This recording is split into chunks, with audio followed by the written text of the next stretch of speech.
Saya tambahkan ya, ini poin-poin yang terkait dengan anak ini, yaitu poin pertama, sesuai putusan inkrah Mahkamah Agung, hak asuh anak-anak di bawah hak adona ibunya, dalam hal ini adalah Inara, karena anak ini masih belum mumayyiz, yaitu belum berusia 12 tahun, yang nantinya dia berhak akan memilih ikut siapa ibu atau ayahnya, gitu.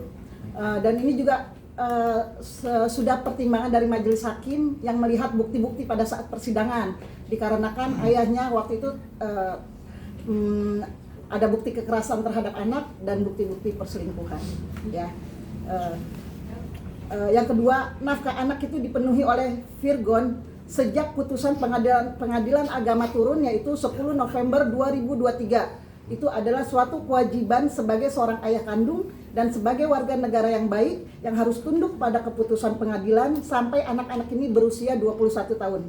Terlepas apapun status pernikahan orang tuanya, dalam hal ini ibunya, yaitu Inara. Yang ketiga, nominal nafkah anak adalah hasil dari pertimbangan majelis hakim. Itu sesuai dengan kemampuan ayah kandungnya, dalam hal ini Virgon, dan disamakan dengan biaya bulanan dan biaya sekolah anak-anak, termasuk biaya ART dan biaya sopir di situ, ya. Dan ini sudah berjalan sejak hari pertama anak-anak masuk sekolah.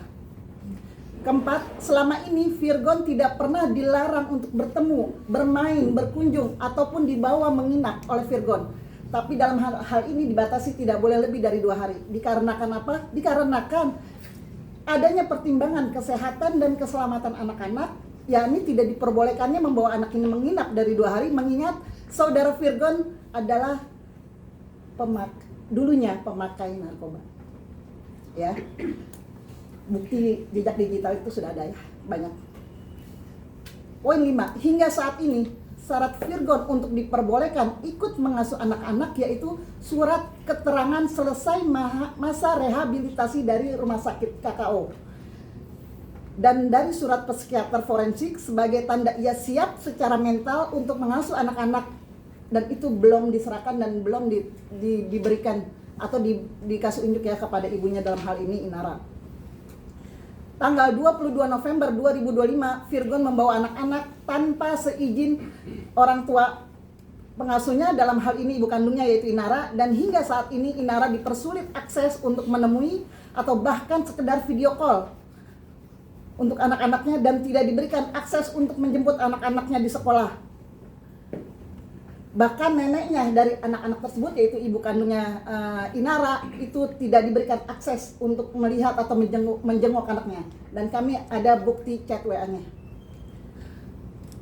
Poin 7, berdasarkan pengakuan dari anak-anak dan kesaksian orang-orang yang mengasuh anak-anak,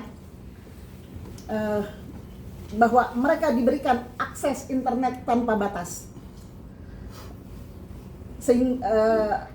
dan juga anak-anak sudah batuk selama hampir sebulan dan tidak sembuh-sembuh dikarenakan terpapar asap rokok dari orang-orang yang berada di rumah tersebut, dan yang hampir semuanya itu merokok aktif.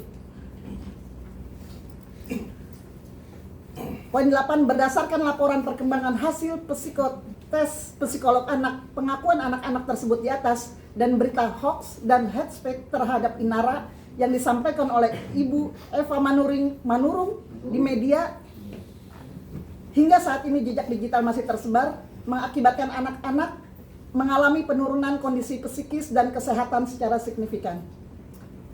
Poin 9, bahwa Inara sudah melakukan upaya persuasif melalui chat WA, menemui secara langsung, dan bahkan meminta Komnas Perlindungan Anak untuk mediasi dengan saudara Virgon perihal anak-anak. Namun hasilnya semuanya nihil.